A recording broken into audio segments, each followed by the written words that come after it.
네, 여러분 만나서 반갑습니다. 모든 수학입니다. 오늘 변화율과 저평면 두 번째 시간입니다. 우리 지난 시간까지 방향도 함수에 대해서 열심히 공부를 했고요. 이번 시간에는 이제 이어서 저평면이라는 활용을 같이 공부를 해보려고 해요. 그래서 우리 교재에서는 13장 6절 tangent plane and differential을 공부를 하도록 하겠습니다.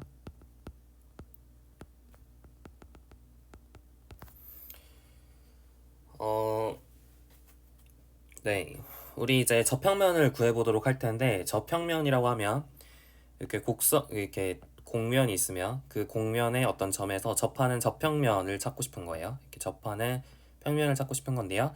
우리가 평면을 찾는다는 건 지나는 점은 지금 아니까 지나는 점이 예를 들어 A, B, C라고 한다면 뭐만 찾으면 되는 거죠? 그죠? 법선 벡터만 찾으면 되는 거죠. 이 법선 벡터를 찾으면 될 겁니다. 여러분이 그래프가 Z는 fxy 이렇게 이런 형태에서 이 함수의 그래프로 주어질 수도 있겠지만 일반적으로 조금만 더 일반적으로 보면 등기국면으로 주어져 있는 경우가 좀 더 일반적이라고 얘기할 수 있겠죠. fx, y, z는 c 이렇게 주어져 있는 경우가 조금 더 일반적이겠죠. z는 fxy도 뭐 이런 식으로 표현 가능합니다. 어떻게 하면 되죠? fx 빼기 y, fxy 빼기 z는 0 이렇게 바꾸면 이 함수의 등위곡면 이렇게 생각할 수 있는 거잖아요. 그죠? 그러니까 일반적인 케이스로 fxyz는 c라는 이 등위국면에 대해서 우리가 이 법선 벡터를 찾는 게 우리의 목적이다 이렇게 생각하시면 될 것 같아요. 법선 벡터만 찾으면 저평면을 구할 수 있는 거니까. 자, 그러면 여러분이 법선 벡터가 어떻게 주어질 것이냐를 조금 생각해 보면 여러분이 이 공면을 지나는 여러 가지 곡선들이 있어요. 여러 가지 곡선들이 있는데 그 곡선 중에 하나를 감마티라고 해볼까요? 이 곡선 중에 하나를 감마티라고 해봅시다. 자, 그러면 이 곡선에서 t가 0일 때 a, b, c를 지난다고 해보죠. t가 0일 때 a, b, c를 지난다고 해볼게요. 이 감마 t라는 곡선이 t가 0일 때 a, b, c를 지난다고 해볼게요. 예를 들어서 지금 빨간색 곡선이 이 곡선인데 t가 0일 때 a, b, c다 뭐 이런 거예요. 네, 그때 우리가 가마 프라임 제로가 이제 뭘 의미하죠? 그렇죠. 가마 프라임 제로가 0, a, 다시 a, b, c에서의 탄젠트 벡터겠죠? 탄젠트 벡터 at a, b, c라고 생각할 수 있을 것 같아요. 됐죠? 자, 그럼 생각해 봅시다. 여러분이 이게 접평면이다. 이 곡면과 접한다는 얘기는 무슨 뜻일까요? 이 접선과 이 곡선의 접선이죠. 이 곡선의 접선 벡터와 이 법선 벡터가 수직이어야 된다 이 뜻이잖아요. 그죠? 그래서 우리가 어떤 사실을 이끌어낼 수 있냐면 감마 프라임 제로는 n 벡터랑 항상 수직이어야 돼요. 맞죠? 감마 프라임 제로는 n 벡터랑 수직이어야 됩니다. 좋아요. 근데 이게 어떤 감마 t에 대해서 성립해야 되냐라고 물으시면 모든 감마 t 이 점을 지나는 이 곡면 위를 지나고 곡면 위를 지나면서 곡면 위에 있으면서 a, b, c를 지나는 모든 감마 t에 대해서 만약 이 두 가지가 성립을 한다면 얘가 성립을 해야 돼요. 괜찮죠? 자, 그러면 우리 지난 시간에 뭘 배웠는지 기억하시나요? 자, 우리가 지금 감마 t가 fx, y, z는 c 위에 있으니까 f 감마 t는 뭐가 성립하냐면 상수 c가 성립해야 될 거예요. 그죠? 근데 우리 지난 시간에 뭘 배웠냐면 자, 이걸 양변 미분하는 방법을 알아요. 합성함수죠. 이것도 합성함수인데 우리 합성함수의 미분법 지난 시간에 공부를 했거든요. 겉미분, 속미분. f의 도함수는 그레디언트 f라고 얘기를 했고요. 감마 t의 도함수는 감마 프라임 t라고 얘기를 했었죠. 지금 이거는 벡터입니다. 우리 교재에서는 이제 이런 식으로 많이 쓰기로 하죠. 그죠? 여튼 그래서 이 친구랑 어때야 돼요? 네, 내적했을 때 0 돼야 된다. 이 얘기죠. C는 상수 미분하면 0이니까. 그래서 그레디언트 F 감마 T, 내적 감마 프라임 T가 항상 0이어야 되는데 지금 T가 0일 때 A, B, C를 지나도록 잡았기 때문에 그레디언트 F, A, B, C 내적 T에다 0 넣으면 그리고 얘가 감마 프라임 T는 0이 돼야 됩니다. 감마 프라임 제로는 0. 이게 성립해야 돼요. 다시 말하면 그레디언트 f a, b, c랑 감마 프라임 제로랑 항상 수직이어야 된다 이거죠. 그럼 생각해 보세요. 자, 감마 프라임 제로는요. 이런 친구들도 있지만 뭐 이런 친구들도 많잖아요. 여러 가지 이 평면 위에 있는 저평면 위에 있는 모든 벡터들이 사실 다 가능하거든요. 가마 프라임 제로라는 값으로 저평면 위에 있는 모든 벡터들이 저평면과 평행한 모든 벡터들이 가능하기 때문에 따라서 이 n 벡터라고 하는 것은 여기 있는 그레디언트 fa, b, c라고 하는 것은 저평면이 있는 모든 평행한 벡터와 수직이므로 얘가 법선 벡터가 돼요. 그러니까 n 벡터와 평행하게 됩니다. 이해가시나요? 그러니까 다시 말하면 법선 벡터로 그레디언트 fa, b, c를 놓아도 괜찮다 이 얘기죠. 괜찮죠? 네, 좋아요. 그래서 이제 우리가 사실은 이제 약간의 그 뭐랄까요 갭이 있다면 제가 한 논의에 갭이 있다면 저평면에 있는 모든 벡터를 이렇게 항상 그러니까 저평면 위에 있는 모든 a, b, c를 지나는 벡터가 어떤 곡선이 있어서 그 곡선의 접벡터가 되는가 그런 거는 조금 사실 좀 생각을 해야 돼요. 그런 얘기들은 이제 미분기하 시간에 공부를 하시면 되고 이제 지금에서는 그냥 되는 값다 생각하시고 그레디언트 이제 직관적으로 그레디언트 fa, b, c가 저평면의 수직인 법선 벡터구나만 이제 대충 보시면 될 것 같습니다. 자, 그래서 이제 데피니션을 갈게요. 자, 저평면을 우리가 이제 뭐라고 정의하냐면 저평면의 정의는 법선 벡터가 그레디언트 fa, b, c면서 지나는 점이 a, b, c인 평면입니다. 그래서 the tangent plane to the level surface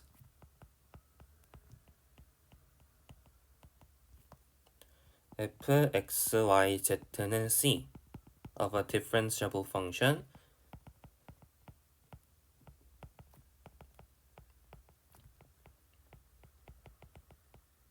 f at a point p0 where the gradient is not zero. 만약에 그레디언트가 0이면 이게 0벡터로 우리가 법선 벡터를 하진 않겠죠. 그러니까 그레디언트가 0인 거는 우리 생각하지 않을 겁니다. 그레디언트가 0이란 말은 fx, fy, fz가 셋 다 0이라는 뜻이잖아요. 이런 친구들은 이제 우리가 좋아하는 친구가 아닙니다. 네, 별로 좋아하는 친구가 아니고 이런 친구들은 이제 레귤러하다라고 부르지 않아요. 그 우리 서페스에도 레귤러하다 이런 게 있거든요. 그러니까 저번에 우리가 스무스 커브 배웠죠. 스무스 커브가 뭐죠? 그 F 그 그때 어떻게 정의했지? 우리가 커브가 스무스하다라는 것은 그러니까 ft, gt라는 커브가 스무스하다라는 것은 f 프라임 t, g 프라임 t가 항상 0벡터 그러니까 0벡터가 되는 점이 없으면 되죠. 0벡터가 되는 점이 없으면 얘가 이제 스무스 커브라고 불렀잖아요. 근데 사실 조금 스무스 커브보다 더 자주 사용하는 용어가 레귤러 커브거든요. 여기서도 이제 비슷한 거예요. 이제 fx, fy, fz가 전부 0이면은 그러면은 스무트하다고 레귤러하다고 부르지 않습니다. 그래서 이제 일반적으로 대부분은 이런 조건에 대해서 신경 쓸 필요는 없고요. 그레디언트가 이제 제로가 안 돼요. 일반적인 펑션들은. 근데 좀 이상한 펑션들은 그레디언트가 0이 되고 그런 친구들에서는 약간 그 점에서 뭐 뾰족하다든지 뭐 그런 가능성이 많습니다. 여튼 그래서 이제 우리 이 가정이 뭐 그렇게까지 어색한 가정은 아니고요. 자, 그랬을 때 이 탄젠트 플레인의 정의가 뭐냐면 is the plane through P0 normal to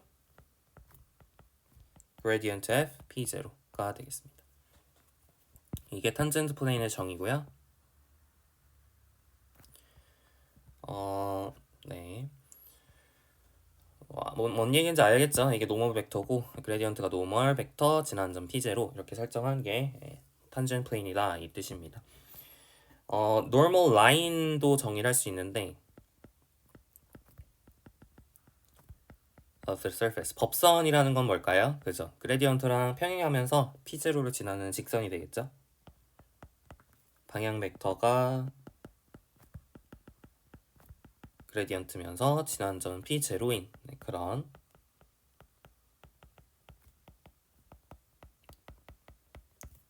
친구가 바로 normal line 법선이다 이렇게 얘기할 수 있을 거예요. 괜찮죠? 네. 좋습니다. 여기까지 이제 탄젠트 플레인의 정의를 살펴봤고요. 약간의 갭이 있긴 했지만 그 갭은 네, 미분기화 시간에 해소를 하시고 직관적으로 이해를 하셨다면 그냥 이렇게 정의를 이렇게 하는구나 하고 넘어가시면 될 것 같아요. 됐죠? 네. 좋습니다. 자, 그래서 우리가 이제 연수 문제를 몇 개 풀어보죠. 계산이거든요. 네. 예제 2번은 2번 보겠습니다. 1,2,4에서 등위면의 저평면의 방정식을 구하시오. 자, x제곱 플러스 y제곱 플러스 z 마이너스 9는 0 이렇게 되어 있는데 우리가 이 친구를 fxyz는 0 이렇게 봐서 등위공면으로 보는 거죠. 그래서 등위공면의 1,2,4에서의 저평면의 방정식을 구하시오. 그러면은 그레디언트를 구해야 돼요. 자, 그레디언트는 2x, 2y, 1이죠. x에 대해 편미분하면 2x, y에 대해 편미분하면 2y, z에 대해 편미분하면 1입니다. 자, 여기다가 뭘 넣어주면 그죠? 1, 2, 4를 넣어주면 될 것 같아요. 1을 넣어주면 2, y에다 2 넣어주면 4죠. z에다 1 넣어주면 뭐 없고요.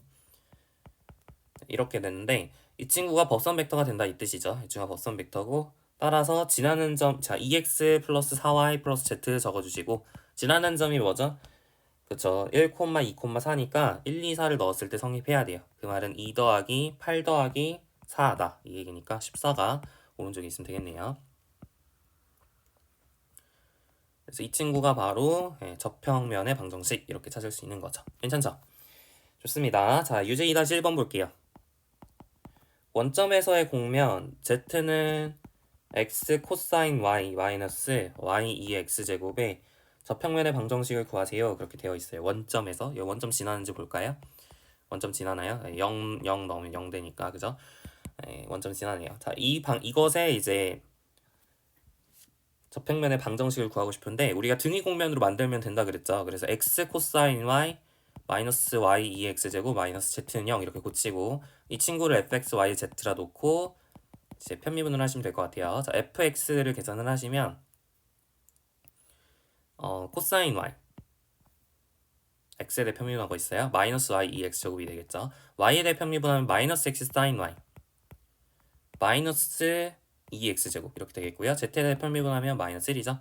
이게 그레디언트 f인데 자 여기다가 뭘 넣어주는 거죠? 0, 0,0을 넣어주는 거죠. 그러면 1 빼기 0 하시면 1 여기는 마이너스 그다음 마이너스 1 이렇게 되니까 이 친구가 바로 그레디언트입니다. 자 그래서 우리 저평면의 방정식은 x 마이너스 y 마이너스 z고 지난 점이 0,0,0이니까 대입했을 때 성립하려면 오른쪽 상수항이 0이어야겠죠? 이게 바로 저평면의 방정식이 될 거예요. 좋습니다. 자 이렇게 찾을 수 있고요.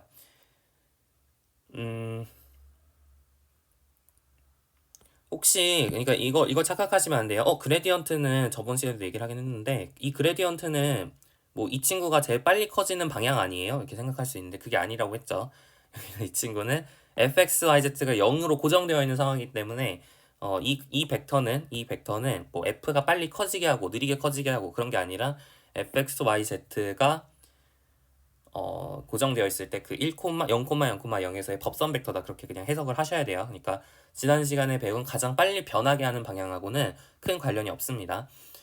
관련이 아예 없는 건 아닌데요. 자, z는 뭐 gxy라고 놓고 이 친구를 코사인 y, x 코사인 y 마이너스 y 2x제곱이라고 이렇게 놔보면 여기서 그레디언트는 뭘 의미를 가질까요? 그레디언트는 그렇죠. 미분하면 이제 코사인 y 마이너스 y 2x제곱 마이너스 사인 y 마이너스 x 사인 y 마이너스 2x제곱 뭐 이렇게 될 텐데 여기서 여러분이 0,0을 대입해서 뭘 얻었죠? 1, 마이너스 1을 얻으면 이제 이 친구는 뭔 의미를 갖냐면 여기가 마이너스죠.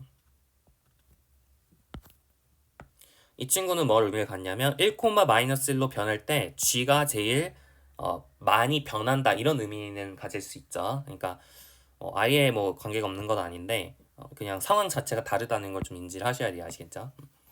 1, 마이너스 1로 변할 때 x, y가 1, 마이너스 1 방향으로 변할 때 g가 제일 많이 달라진다 뭐 이런 거죠. 그래서 여튼 네 이런 식으로 이제 구하시면 될 것 같고요. 자 그 다음 UJ-2번 보겠습니다.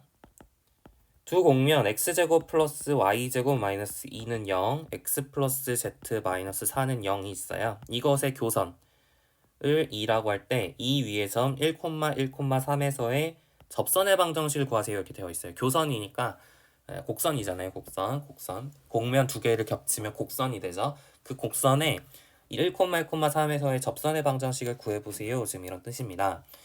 자, 그러면 x제곱 플러스 y제곱 마이너스 2는 0이라는 것은 이렇게 생긴 원기둥이겠죠? 원기둥.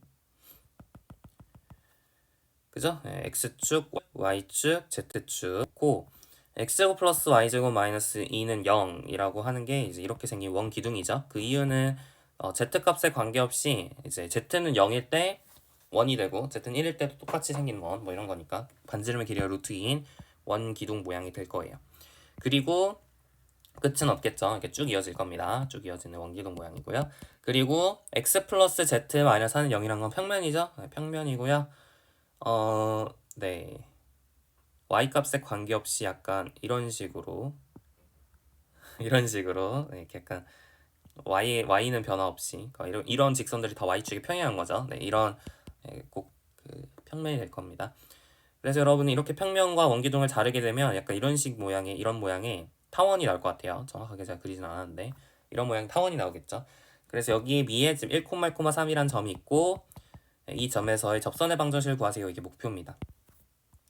물론 이거 예전에 그 벡터 함수 시간에 한 것처럼 여러분이 교선을 매개화를 해서 미분하는 방법도 있어요. 그렇게 해서 접선의 방정식을 찾는 방법도 있고요. 그것도 가능한데 어떻게 하시는지 아시죠? xy를 루트 2 코사인 세타, 루트 2 사인 세타로 매개화하고 여기다 대입하면 z도 코사인 세타에 대해서 매개화가 되잖아요.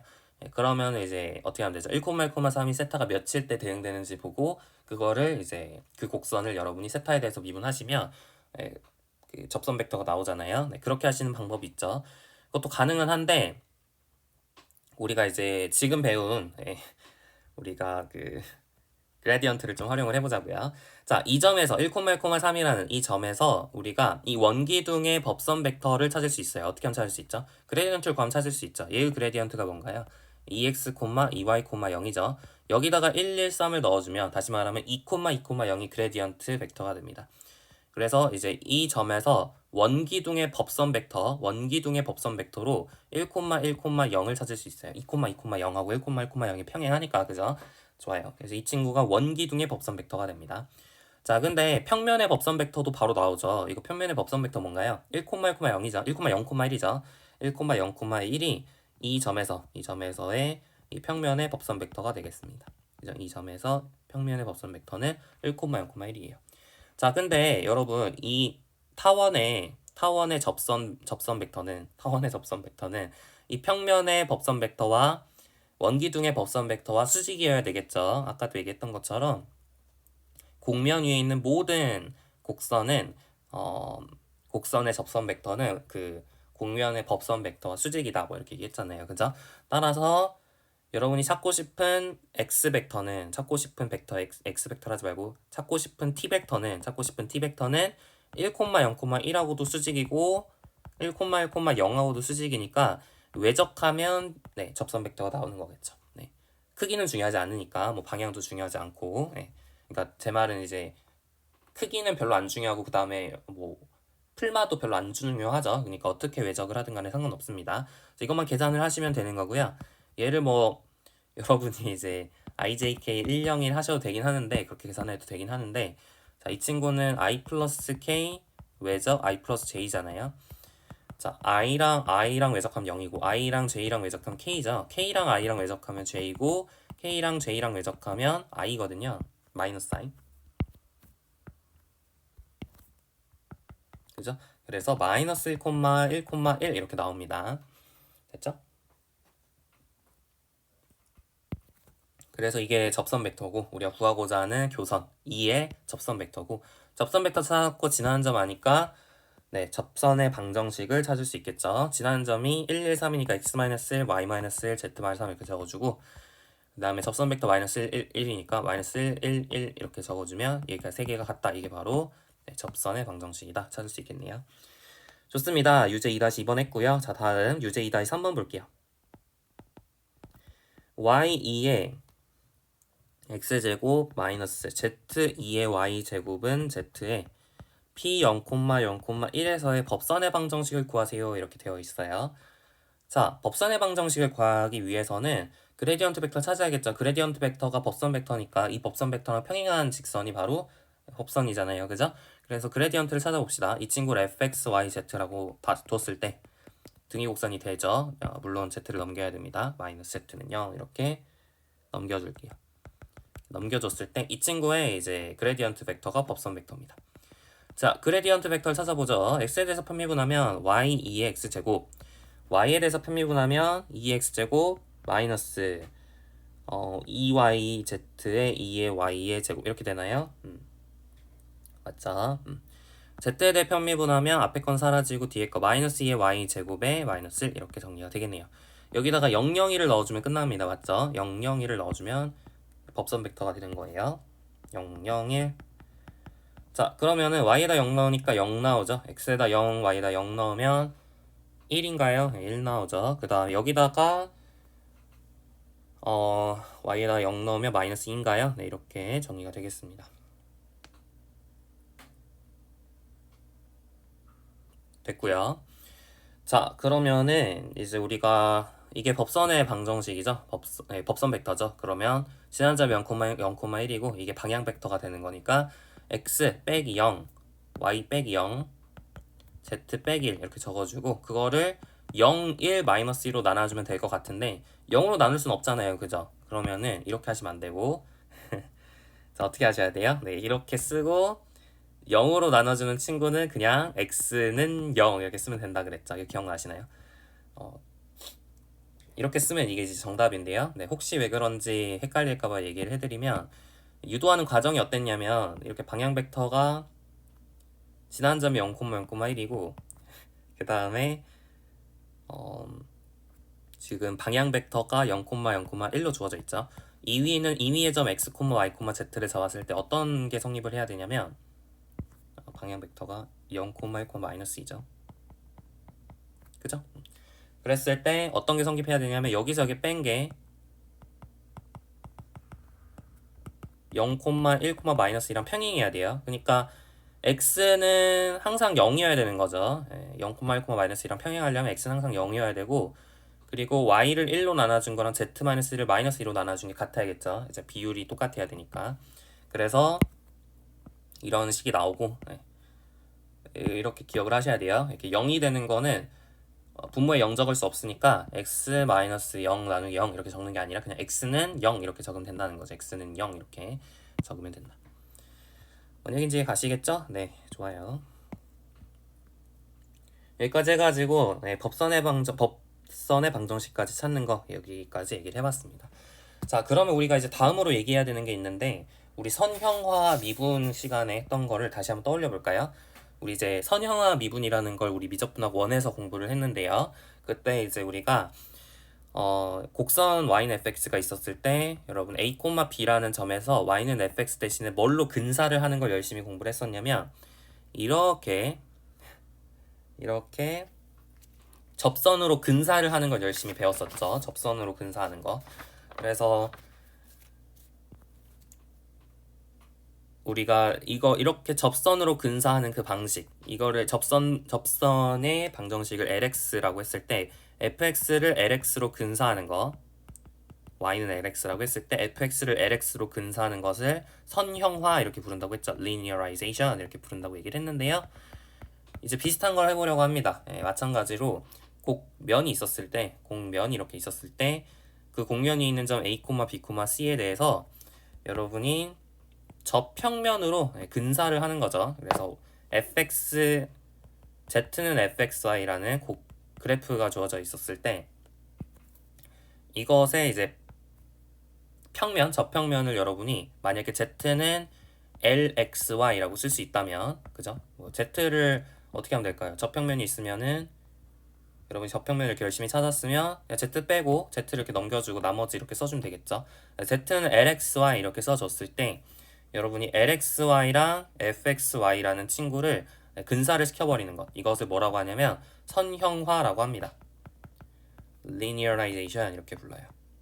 선이 아닌데요 이렇게 얘기할 수 있는데 선형이라는 게 리니어하다라는 게 물론 선이라는 게 약간 그 직선, 곡선 뭐 이런 거에서 선에서 직선을 얘기하는 거긴 해요. 리니어하다는 게 약간 직선을 의미하는 거긴 한데 이게 약간 의미가 좀 확장이 돼가지고 여러분 직선하면 뭐가 떠오르죠? 1차가 떠오르죠. 그래서 얘가 1차라는 거랑 똑같습니다. degree 1이라는 거랑 똑같아요.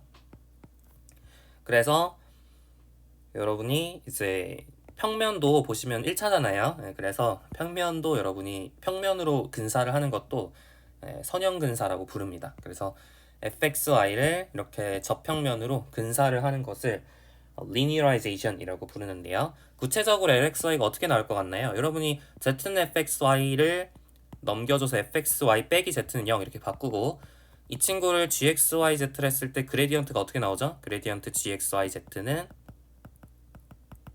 fx, fy 빼기 1 이렇게 나오겠죠. 맞죠? fx, x에 대해 평면분하고 y에 대해 평면분하고 z에 대해 평면분하면 이런 모양이 나옵니다. 따라서 여러분이 그 평면의 방정식, 저평면의 방정식은 fx에 여기다가 a, b, c를 넣고 마이너스 플러스 x에 그 다음에 fy에 a, b, c를 넣고 그 다음에 마이너스 z 해가지고 이제 상수항 나오겠죠. 지난 점 대입해서.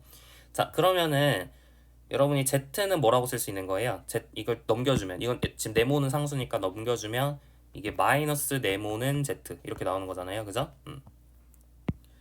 그래서 이 친구가 바로 lxy가 되는 겁니다. 이 친구가 이제 lxy가 되는 거죠. 맞나요? 그래서 fxy를 이렇게 lxy로 fxy 다시 말이고 있네요. 자, fxy를 lxy로 고쳐주는 그 방식을 우리가 선형화라고 한다는 거고 구체적으로는 어떻게 이제 주어지게 되냐면 a, b, c를 지나기 때문에 여러분이 죄송해요. 지금 fx a, b, c랬는데 지금 요거는 여기다가 a, b, c를 넣는 거니까 fx a, b죠. 죄송합니다. 여기다 fy a, b고요. 좋아요. 그래서 이렇게 되는데 자, 여기다가 a, b, c를 넣었을 때 성립을 해야 되잖아요. 식이. 그래서 a, b, c를 넣어 볼게요. 그러면은 fx a, b a 플러스 fy a, b b 마이너스 네모가 c여야 되는데 지금 c가 f a, b죠. c가 지금 a, b, c가 이 그래프 B에 있으니까 c는 f a, b입니다. 따라서 여러분이 네모 대신에 이 친구 빼기 이 친구를 넣어주시면 되는 거죠. 그러니까 저평면이 어떻게 나오냐면 z는 fx a, b에 x 빼기 a 플러스 fy a, b y 빼기 b 그 다음에 플러스 fa, b 이런 식으로 나오게 됩니다. 이게 이제 저평면의 방정식이에요. 됐나요? 그래서 z는 fxy라는 그래프의 저평면의 방정식은 이렇게 주어지니까 이 친구를 lxy라고 했을 때 얘네들 다 상수죠. 상수입니다. x랑 y만 변할 수 있어요. a, b는 상수니까. 그래서 lxy라고 넣었을 때 이 lxy라고 하는 것이 fxy를 근사한다라는 거고 그걸 선형화라고 부르는 거죠. fxy, lxy로 선형화하는 겁니다. 자, 그럼 조금 예쁘게 써볼까요? definition 갑니다. The linearization of a function fxy at x0, y0 where f is differentiable, f는 이제 미분 가능하고요. 네, 그런 조건이 있었을 때 fxy의 선형화는 뭐가 되냐면 is the function lxy는 좀 아래다 적을까? 네. lxy는 fx0, y0 플러스 fx x0, y0의 x 빼기 x0 플러스 fy x0, y0의 y 빼기 y0 이렇게 되겠습니다. 됐죠? 얘를 이렇게 해주는 걸 선형화라고 얘기를 하고요. 이 함수를 f의 선형화라고 얘기를 하고요. 그리고 이렇게 approximation fxy를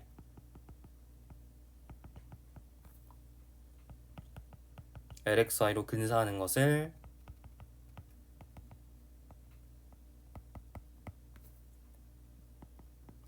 표준 선형 근사라고 합니다.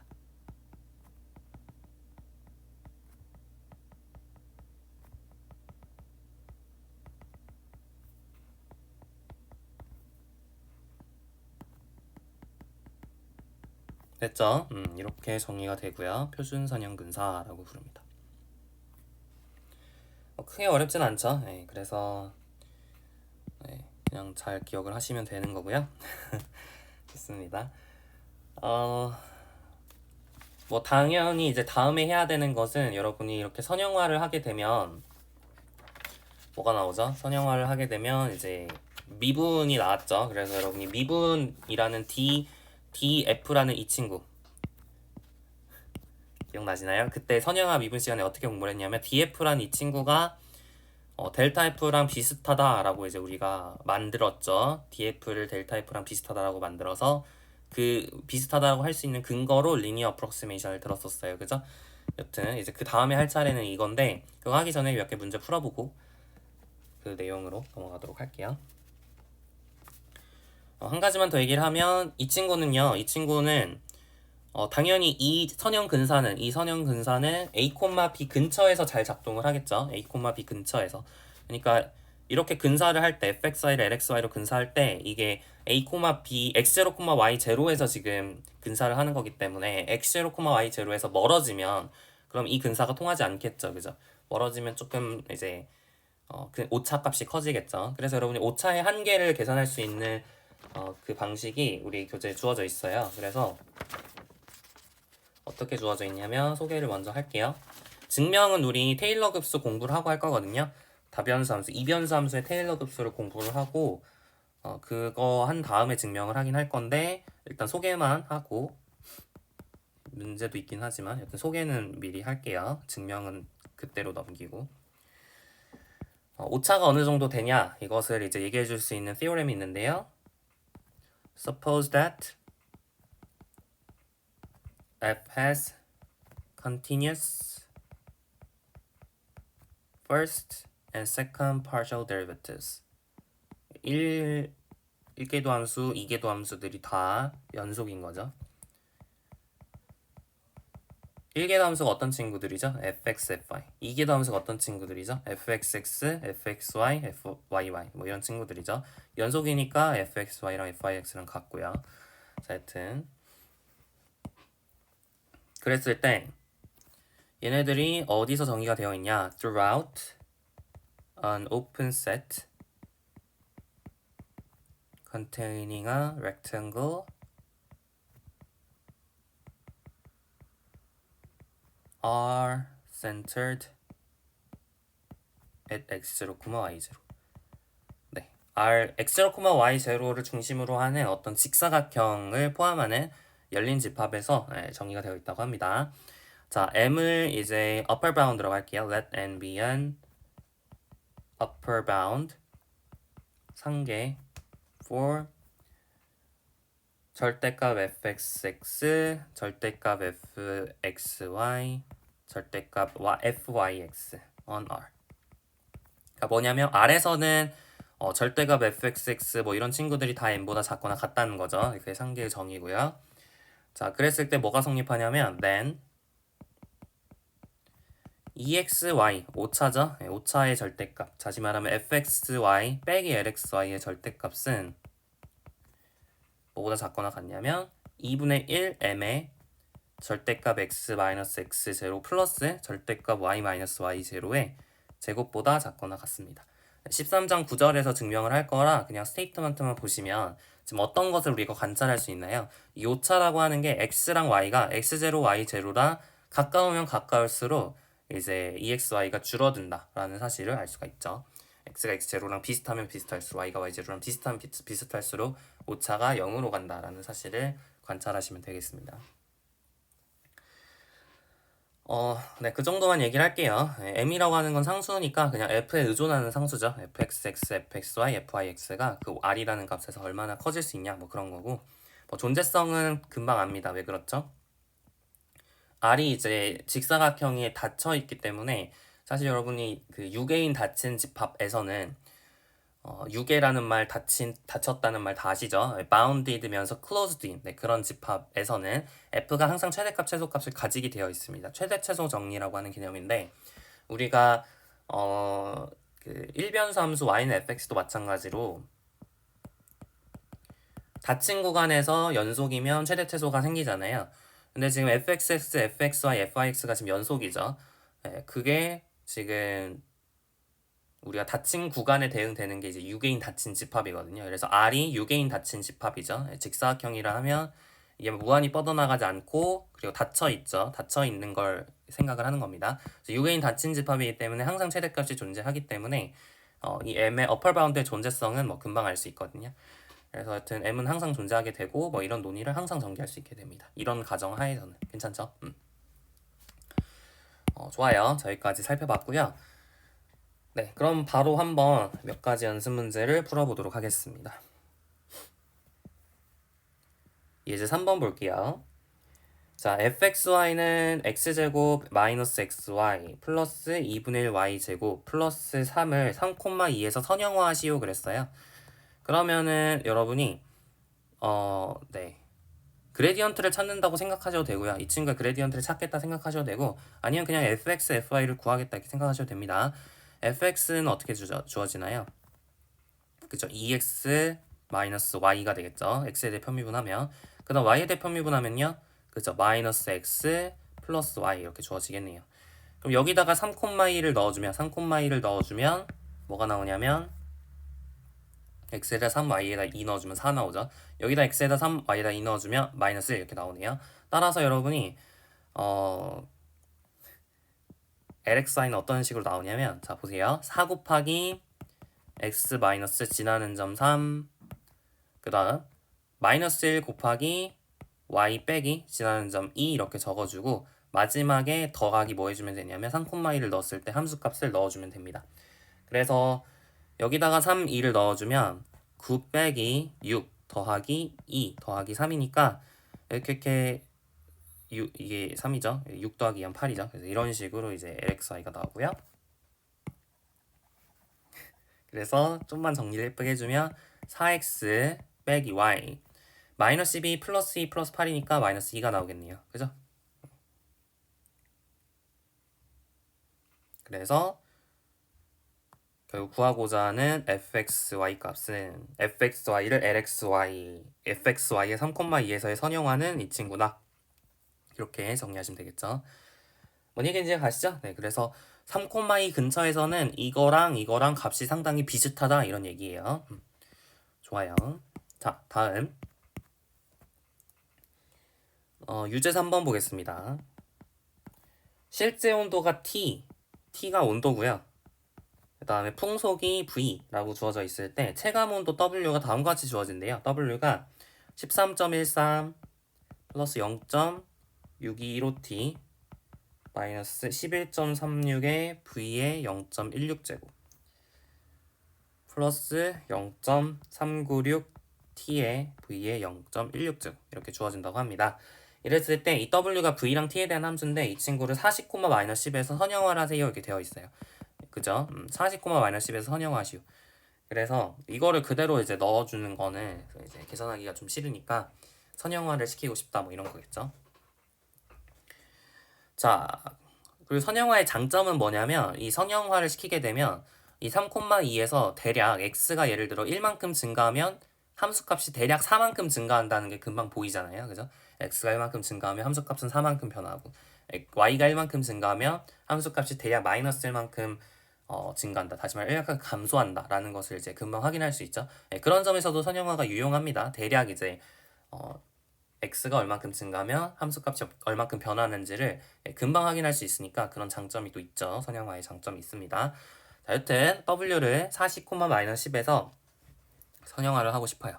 자, 그럼 이 친구를 fxy라고 뒀을 때 fvt라고 뒀을 때 wvt라고 했네요. wvt라 했을 때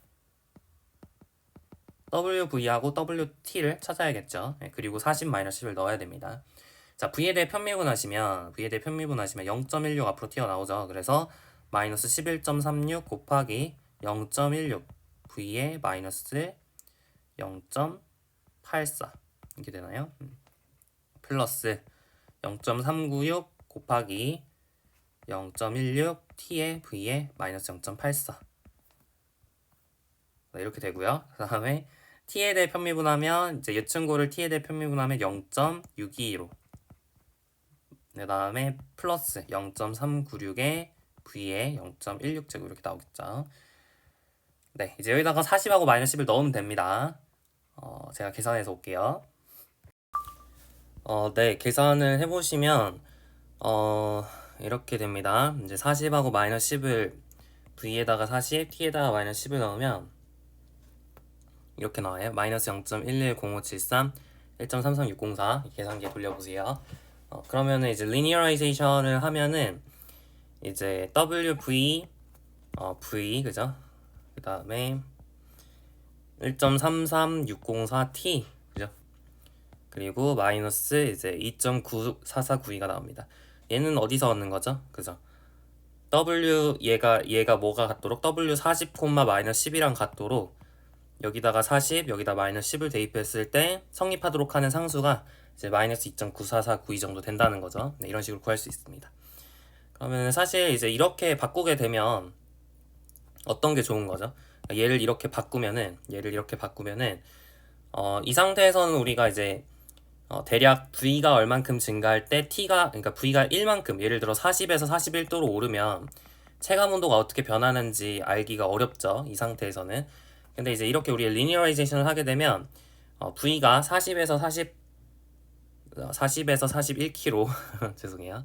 자, V가 40km/h에서 41km/h로 변할 때 이제 W가 어떻게 변하는지 알기가 어려운데 여기서는 대략 알 수 있는 거죠. 40km/h에서 41km/h로 올라갈 때 마이너스 0.110573 정도로 변하는구나. 그러니까 체감 온도가 0.11도 정도 내려가는 거죠. 네, 그런 식으로 우리 40, 마이너스 10에서 근방에서 어떻게 얘가 작동하는지 알 수 있다는 점에서 이제 유용한 선형화다 이렇게 생각하시면 좋겠습니다. 계산을 하는 것도 중요하지만 이렇게 좀 의미를 파악하는 거를 얘기를 하기 위해서 이제 유제 3번을 넣어봤고요. 자, 이제 여기까지 해가지고 선형 근사에 대한 이야기는 마무리가 됐고요. 이제 우리가 할 얘기는 아까 예고했던 대로 이제 df라는 것을 델타 f로 이제 근사를 할 수 있다 뭐 그런 걸 이제 해보려고 해요. 자, 우리가 기억나나요? 우리 dy dx, y가 fx일 때 dy dx가 f'x니까 우리가 dy는 f'x dx로 정의를 했었죠. 그래서 dx라는 게 약간 독립변수 느낌이고 dy가 종속변수인데 그런 느낌이었다고 얘기를 했었어요. 그러면 우리 z는 fxy에서 dz는 우리가 어떻게 볼 수 있을까요? 이건 어떻게 처리하는 게 좋을 것 같나요? 여러분 이제 뭐에 의하면 그죠? 미분 가능성의 정의에 의하면 f가 미분 가능하다면 우리가 델타 z를 어떻게 쓸 수 있어야 되냐면 fx 델타 x 플러스 fy 델타 y 플러스 epsilon 1 델타 x 플러스 epsilon 2 델타 y 이렇게 적을 수 있어야 됐죠. 이제 이게 미분 가능성의 정의였는데 교재에 있는 미분 가능성의 정의였죠. 자, 근데 얘를 우리가 dz로 바꾸게 되면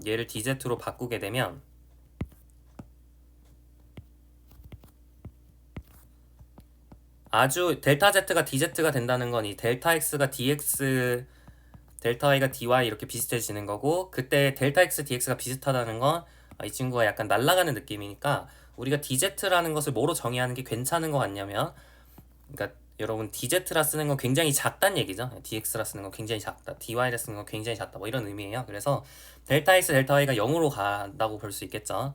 epsilon 1 epsilon 2가 0으로 가니까 epsilon 1 델타 x epsilon 2 델타 y가 0으로 가는 느낌입니다. 그래서 우리가 dz를 뭐라고 정의할 거냐면 fx dx 플러스 fy dy로 정의를 할 거예요. 이건 정의입니다. 자, 그러면 이제 적어볼까요? 자, 적어봅시다.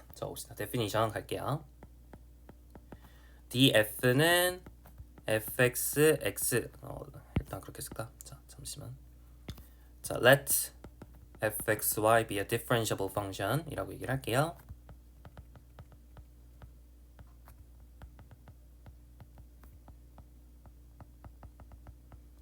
그랬을 때 이제 then df는 뭐라고 정의를 할 거냐면 fx x0, y0의 dx 플러스 fy의 x0, y0의 dy 이렇게 정의를 할 거고요. 만약에 얘가 z는 fx와 이렇게 써져 있으면 df를 dz라고 쓸 수도 있습니다. 같은 뜻이고요. 자, 그래서 얘를 뭐라고 부르냐? It's called the total differential of f라고 부르겠습니다.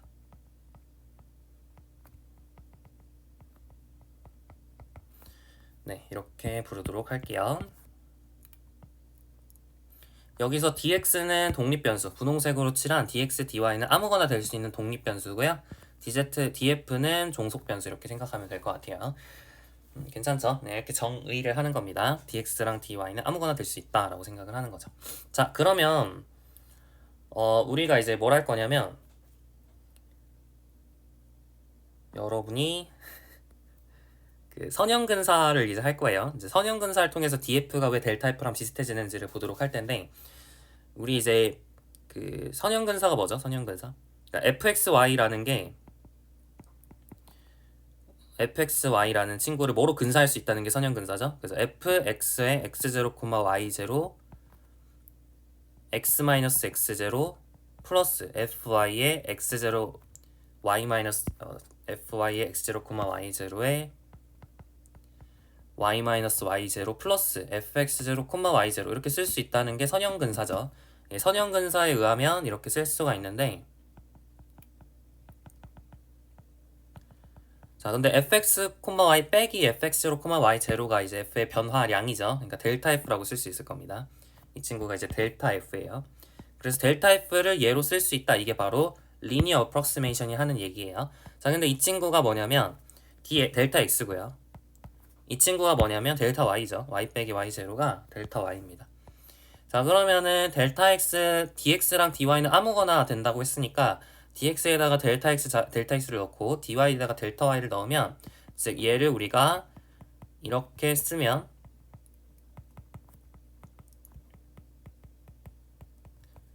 얘가 뭐가 되냐면 df가 되는 거죠. 그러니까 델타 f를 df로 근사할 수 있는 근거는 이제 선형근사, linear approximation이다 라고 생각할 수 있겠습니다. 그래서 여러분이 f의 변화량이 궁금하다면 그냥 이제 얘로 근사해도 된다 이런 얘기예요. 얘를 보고 즉 df를 보고 델타 f로 근사시켜도 좋다 이런 거죠. 델타 f를 df로 근사시켜도 좋다. 지금 이 얘기를 하는 게 되겠고요. 교재에서 하나 정의가 더 있어요. 이거 정의 말고도 하나 정의가 또 더 있는데 어떤 정의냐면 df를 어떻게도 정의할 수 있냐면 df를 이거 말고 또 다른 정의로 another definition 다른 정의예요. 여러분이 f의 변화량이라는 게 궁금하다면 여러분이 그 u 방향으로 얼만큼 변화했는지가 궁금하다라고 만약에 생각하면 u 방향으로 얼만큼 그러니까 f 여러분 x, y에서 fx로, y0를 뺀 게 궁금한 건데 그죠? 근데 이게 그러니까 x, y 빼기 x0, y0가 이제 어떤 방향이 있겠죠. 얘가 가리키는 방향. 얘를 우리가 이제 단위 벡터로 만들어서 u를 얻었다라고 생각을 한다면 이 df라는 건 뭐라고 생각할 수 있냐면 그죠? u 방향으로 갔을 때 f의 기울기 f의 그 뭐예요? 그죠? directional derivative 방향도 함수랑 그 다음에 그 u 말고 이 친구의 크기 그죠? 이만큼 이동을 한 거니까 이 x, y 빼기 x0, y0의 크기를 곱해주면 그럼 기울기에다가 여러분이 x 그 방향으로 얼마큼 갔는지를 얘기를 해주는 거니까 이제 df가 약간 나오는 느낌이죠. 그래서 여기다가 ds를 이제 적어줍니다. 이건 그냥 곱하기고요. 내적 뭐 이런 거 아니고 그냥 곱하기죠. 그래서 ds를 우리가 distance increment라고 얘기를 하고 여러분이 x, y 빼기 x0, y0다 뭐 이렇게 생각하시면 돼요. 그래서 df라는 것이 실제로 얘랑 그러니까 델타 f랑 이거랑 안 같죠. 델타 f랑 얘랑 같진 않아요. 근데 df를 이렇게 정의한다는 얘기죠. 이해 가시죠? 그러니까 우리 그렇잖아요. 여러분 y는 fx라는 게 만약에 있었으면 dy는 어떻게 정의하죠? 다시 말하면 df는 f'x dx 이렇게 정의하죠. 그러니까 기울기랑 x가 얼만큼 같는지 네, 이런 걸 곱하면 df가 나오잖아요. 이것도 똑같은 거예요. f의 기울기랑 그 다음에 그 x 이 친구가 얼만큼 같는지 그걸 곱해주면 df라는 게 나온다. 이렇게 정의를 할 수도 있거든요. 근데 이 정의가 위의 정의랑 일치해요. 그 이유는 뭘까요? 계산인데 계산이에요. 그냥 자, 이 친구는 뭐 정의가 어떻게 되냐면 그레디언트 f 내적 정의가 아니라 이제 f가 미분 가능하다면 그레디언트 f 내적 u 이렇게 이렇게 이제 계산이 되죠. 그죠? 그리고 그거랑 지금 ds랑 곱하는 상황인데 u 벡터가 단위 벡터죠. 크기가 1이고 근데 이 친구가 x, y 빼기 x, 0, y0는 평행하거든요. 그리고 이 친구의 크기가 지금 ds거든요. 따라서 여러분이 사실 크기라고 하면 좀 그렇고 사실은 이제 부호까지 좀 있긴 한데 대충 생각할게요. 그래서 얘를 뭐라고 쓸 수 있냐면 여러분 u 벡터의 ds를 곱한 거 뭐라 생각할 수 있냐면 x, y 빼기 x0, y0 이렇게 쓸 수 있습니다. 맞죠? 이 친구랑 델타 f랑 내적해주면 되는 거고요. 다시 쓰면 델타 f랑 x 빼기 x0, y 빼기 y0를 내적하라 이런 뜻이니까 자, 이 친구가 지금 이 친구하고 정확하게 일치하죠? 그죠? 일치하죠? x 빼기 x0가 dx고 y 빼기 y0가 dy거든요. 그래서 완전 일치하죠. 그래서 df를 이렇게 정의하기도 한다. 뭐 이런 얘기까지 하도록 하겠습니다. 근데 사실은 이 정의보다는 그냥 이 정의가 좀 더 나아요. 그래서 이제 제가 먼저 이거를 소개해 드렸어요. 교재에선 얘 먼저 소개되어 있긴 한데 그거보다 이 정의가 조금 더 자주 나오면서 유용하니까 위쪽 데피니션을 좀 잘 활용을 하시면 좋을 것 같습니다. 자, 여기까지 해가지고 이제 개념 설명은 다 끝난 걸로 봐도 좋을 것 같아요. 자, 그러면 이제 또 문제를 풀어봅시다. 예제 4번. 예제 4번을 해야 되네요. 오차의 한계 문제가 있었네요. 자, 오차의 한계 아까 기억나시나요? fxyz가 z제곱 빼기 xy 플러스 3 sin z가 있는데 이 친구를 2,1,0에서 선형근사하려고 한다 이렇게 되어 있어요. 2,1,0에서 선형근사한다고 한다. 그러면은 그랬을 때 오차의 한계를 구하시오. 자, r이 절대값 x-2가 0.01보다 작거나 같고 절대값 y-1이 0.02보다 작거나 같고 절대값 z가 0.01보다 작거나 같은 쪽에서 생기는 오차 한계를 구하시오 이렇게 되어 있는데 자, 오차 EXYZ는 당연히 선형근사식 LXYZ에서 FXYZ를 뺀 거 또는 뭐 절대값이니까 순서는 상관없고요. 자, 이게 되는데 얘가 뭐보다 작거나 같다고 아까 얘기했었냐면 2분의 1의 m의 그죠? 절대값 x-x0의 제곱 플러스 절대값 y-y0의 제곱. 여러분이 x0, y0, z0에서 근사를 한다면 이변삼수에선 여기서 끝났는데 3변삼수니까 하나 더 해야겠죠? z-z0의 제곱. 자, 이렇게 정리가 될 겁니다. 맞나요? 그래서 얘가 얘보다 작거나 같다. m은 뭐죠? 그죠? 이 f의 2개도 함수들의 최대값이라고 보시면 됩니다. 이 직사각형 영역에서 직사각형은 아니고 직육면체긴 하죠. 직육면체 영역에서 fxx, fxy, fyz 뭐 이런 2개도 함수들 있죠. 그 함수들의 이제 최대값이 m이 되겠습니다. 그래서 이게 이제 오차의 한계예요. 그러니까 이 친구가 오차의 한계죠. 근데 지금 중심이 뭐냐면 0, 지금 중심이 2,1,0이잖아요. 2,1,0을 중심으로 해서 선형근사한 거니까 이 친구가 2, 이 친구가 1, 이 친구가 0이에요. 그죠? 그래서 2, 1, 0 이렇게 되고 근데 얘는 뭐보다 작거나 같대요? 0.0001보다 작거나 같다. 얘는요 0.0004보다 작거나 같다. 얘는요 0.0001보다 작거나 같다. 이렇게 얘기했죠. 그러니까 결국에는 6 곱하기 10-4승보다 작은 거네요. 네, 이 친구 이쪽 오른쪽에 있는 이 친구는 6 곱하기 10-4승보다 작거나 같습니다. 자, 근데 m은 이제 fxx 이런 걸 구해봐야겠죠. 이계도 함수들을 구해봐야 됩니다. 자, fx는요 x에 대해서 편미분하면 마이너스 y가 되고요. fy는요 이계도 함수 구해보는 거죠. y에 대해 편미분하면 마이너스 x죠. fz는요 2z 플러스 3 코사인 z입니다.